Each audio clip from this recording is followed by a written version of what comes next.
On one hand, young people today exude such confidence, like this undeniable sense of self. But then on the other hand, you hear about surprising levels of anxiety and, well, this creeping sense of loneliness. It's a real contradiction, isn't it? I've been wrestling with that, and today on the deep dive, we're trying to cut through the noise, really understand this fascinating phenomenon. We're taking a deep dive into a truly insightful book that unpacks this whole generational shift. It draws on decades of research, compelling stories. It feels like a shortcut to understanding something really critical right now. Indeed. And our mission in this deep dive is to explore Dr. Jean M. Twenge's uh, seminal work, Ben Nesley, which was originally titled Generation Me. And, this isn't just an observation. It's a profound look into why we might be heading towards a humanity that's, well, increasingly isolated, narcissistic, pleasure-seeking, anxious, even angry if we don't take some urgent measures. So, yeah, get ready to connect some dots. You might have some real aha moments. Okay, let's start right at the core then. What is the main idea driving Dr. Twenge's book, and what really motivated her to write it in the first place? Well, at its heart, Ben Nesley, or Generation Me, argues that today's young people, so born roughly after the early 1980s, they represent a generation fundamentally shaped by this pervasive culture of self-focus, individualism. The central paradox, just like you said, is their really high self-esteem and assertiveness living side by side with unprecedented and frankly quite alarming rates of depression and anxiety. It's a stark contrast. Dr. Twenge, she's a psychology professor at San Diego State. She took on this massive project because she really wanted to understand why. Why this shift? Her method was incredibly rigorous, which is, I think, one of the book's great strengths. She wasn't just, guessing. She meticulously compiled data from thousands of psychological surveys, going way back 1950s, 60s, 70s, so she could directly compare personality traits, behaviors across generations. Right, so actual data comparison. Exactly. But it wasn't just numbers. She added rich qualitative data, too. Over 200 written stories from her own students, insights from 50 young people via her website, generationme.org. And crucially, she also analyzed tons of pop culture references, magazines, TV shows to show how these self-focused messages just soak into society, become normal. Wow, that sounds incredibly thorough, a real deep dive into the data and the culture, and that brings us right to it. Who exactly is this Ben Nesley, or Generation Me, we're talking about? How do they really differ from, say, the baby boomers? Okay, so Ben Nesley refers to today's young people, kids, teens, people in their 20s. And like the title says, they're profoundly focused on the self. It's not just a fad. It seems to be a deep cultural imprint. Now, this contrasts pretty sharply with the baby boomers, back in the 70s. Sociologist Tom Wolfe famously called their time the me years. But while boomers definitely sought personal satisfaction, their journey was often more abstract, like inner journeys, development needs. And often it was within group settings, like Vietnam protests or consciousness-raising groups. Their self-exploration was kind of communal or tied to bigger social changes. Right, more outward looking in a way, even while being self-focused. Sort of, yeah. Yeah. But Ben Nesley, or Generation Me, is distinctly different. They embrace a much more explicit and, well, almost unashamed individualism. This shift is really clear in what the book calls the rise of the self-esteem movement. It got deeply embedded in American culture from the 80s onward. Think about this. As early as 1985, you have Whitney Houston singing The Greatest Love of All, declaring, and I quote, "Learning to love yourself is the greatest love of all." Yeah, I remember that song. Powerful. It really was a direct, huge cultural statement. And a stark contrast to earlier norms where, respecting others, contributing to the community. That was often paramount. This messaging really forms the bedrock for this generation. It's amazing how one song can capture such a huge cultural shift. So this self-esteem movement, this idea of loving yourself first, Yeah. how did that actually play out in everyday life? And what were maybe some of the unintended consequences? Well, from very early childhood, Ben Nesley was just soaked in this message of self-worth. Schools had programs like self-science, the subject is me. I mean, literally a curriculum about the self. Kids got coloring books called We're All Special. The mantra, you are special, it's good to be different. It was everywhere. Homes, classrooms. The intention, of course, was positive. Yeah. Build confidence. And yeah, on the surface, that sounds great, doesn't it? Build confident, unique individuals. What could be wrong with that? It does sound good. But the book argues this constant emphasis, however well meant, often created this pervasive sense of entitlement. Students started to believe they deserved good grades, kind of regardless of the effort they put in. There's a memorable quote from a teacher in the book who joked, "Where's my 5? I distinctly remember ordering a 5 from the catalog." Huh. Right. Like, it's just expected. Exactly. This unchecked self-esteem, the book argues, doesn't actually encourage hard work. It encourages, well, maybe complacency, even laziness, because the reward feels guaranteed just for being you. Mm. And Dr. Twenge connects this directly to a rise in narcissism, which, psychologists generally see as a highly negative personality trait. Narcissists are self-absorbed. They really struggle to see things from others' perspectives. They tend to feel superior. And what's truly disturbing is how the book points out that statements from the Columbine shooters, Eric Harris and Dylan Klebold, chillingly mirrored items on actual narcissism surveys. Wow. Yeah, Harris's question, "Isn't it funny that we'll finally get the respect we deserve?" That quote is just profoundly indicative of that narcissistic mindset. So the core insight here is, okay, self-esteem was promoted for confidence, but without achievement and real connection as its foundation, it may be inadvertently fostered a generation more prone to narcissism and entitlement. Not all self-love is constructive, it seems. That's a really powerful and frankly unsettling connection. So this focus on the self, even if it starts positive, can lead down some troubling paths. It sounds like this could also shape their ambitions, right? What they expect from life. What did Dr. Twenge find about the dreams and aspirations of Ben Nestle? Yeah, that's a key part of the book. That constant message, you can be anything you want or never give up on your dreams. It fuel incredibly ambitious dreams, maybe almost unrealistic ones. Many young people now expect jobs that aren't just paying the bills, but are deeply fulfilling, incredibly exciting, maybe even famous-making. There's a quote from a 23-year-old in the book saying, "Life is too short, don't work in a job that doesn't excite you." Even the author admits her own high school graduation speech was called, "Hold on to your dreams." So everyone expects to be passionate and successful. Pretty much. And this often leads to, well, significant disappointment and what people started calling the quarter-life crisis. You see young adults delaying traditional markers of independence, getting married, moving out, often still living with parents well into their late 20s, even 30s. Why? Because they haven't found that perfect, fulfilling job that meets these really high expectations.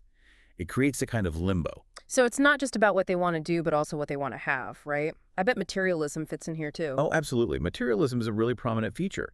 And it's deeply tied into this self-expression thing. The book gets some eye-opening examples, like an $8,275 Versace prom dress for a 17-year-old, or the average high school couple spending $800 on prom night. $800, wow. Yeah. And sociologist David Brooks pointed out that shopping itself has become a kind of personal discovery and expression for this generation. It's not just getting stuff. It's about defining who you are by what you buy. And I guess, while technology didn't cause these trends, it must amplify them hugely, gives all this self-focus new places to go. It undeniably does. The book is clear. Tech isn't the root cause. Yeah. But it absolutely facilitates and reinforces these behaviors. Think about mobile phones. They're symbols of power, connection. An editor quoted in the book, Eric Cohen, put it starkly. 280 million Americans are now masters of the universe because of their phones. And then you've got blogs, social media platforms literally built on the idea that everyone wants to hear your thoughts. Technology is this pervasive, always-on tool for self-expression, self-curation, and constant self-comparison. Right, the constant comparison. Which leads us right into what the book calls the age of anxiety and isolation. That's a major theme. I think it's chapter 4. The paradox again. Exactly. Here's the profound irony of Ben Nestle. Despite all this self-focus, all this supposed freedom and expression, they're significantly more anxious, more depressed, and more lonely than previous generations. We see tragic evidence, rising rates of depression in kids as young as 11, alarming clusters of suicides on college campuses. It's a really stark contrast to that outward confidence. That loneliness part really stands out. It's heartbreaking, really. How does the book illustrate just how deep that isolation goes? It uses some pretty surprising examples that really hit home. Yeah. Like the rise of cuddle parties. Cuddle parties? Yeah, where young single people gather, often in pajamas, just for non-sexual touch. They're seeking what one participant called treatment for lonely people. The organizers even talk about a recommended daily allowance of nurturing touch that most people just aren't getting. It's this direct, almost desperate attempt to fill a basic human need that's missing. Wow. That says a lot. And then there are the undeniable financial realities compounding this. Soaring costs, housing, childcare, crushing student loan debt. The average undergrad now has $15,000 in debt. Many grad students face 6 figures. It makes those traditional markers of adulthood, buying a home, starting a family, seem increasingly out of reach for many. This economic stress definitely adds to the emotional burden. Makes sense. And this whole situation the book suggests often feeds into what it calls a victim mentality, where individuals tend to externalize blame for their problems instead of taking personal responsibility. The book cites cases like people suing because they were fired for being late, claiming chronic lateness disorder, or attributing poor performance to learning disabilities, which weren't diagnosed nearly as often before, instead of maybe just acknowledging a lack of effort. Okay. Charles Sykes, in his book A Nation of Victims, even noted that for this generation, the national anthem has kind of become a whine. It's a profound shift in how we view personal accountability. That paints a really complicated, maybe even bleak picture of individual experience. How has this whole generational shift impacted relationships Yeah. and broader social norms? Well, relationships have profoundly changed. Marriage is way delayed. Average age for men now 27, women 25. Compare that to 23 and 21 for boomers. And there's this prevailing idea, echoing the self-esteem thing, that you must love yourself first before you can be happy with someone else. Now, okay, there's maybe a kernel of truth there, but the book suggests this leads to long periods of aimless flirtations, uncertain relationships, and painful breakups. Why? Because the bar for a partner is incredibly high, and the self-focus means maybe less willingness to compromise or work through the tough stuff. Less give and take. Perhaps. And you see this in the hookup culture, too, which has largely replaced traditional dating for many. Casual sexual encounters, often made easier by phones and apps, reduce the need for, actual effort and communication or build in real connection. There's a quote from a 16-year-old boy in the book, pretty cynical. A real relationship just makes everything more complicated. Yeah. But a hookup, you just have fun, take care of business, and play video games together. It kind of strips out the emotional investment. And is it just personal relationships? Does this self-focus affect how they see bigger things, like institutions? Oh, absolutely. This generation tends to show profound cynicism towards institutions. Many don't follow the news closely, they're less likely to protest in traditional ways, and there's significant distrust towards government, fueled by things like Iran-Contra or the Iraq WMD search.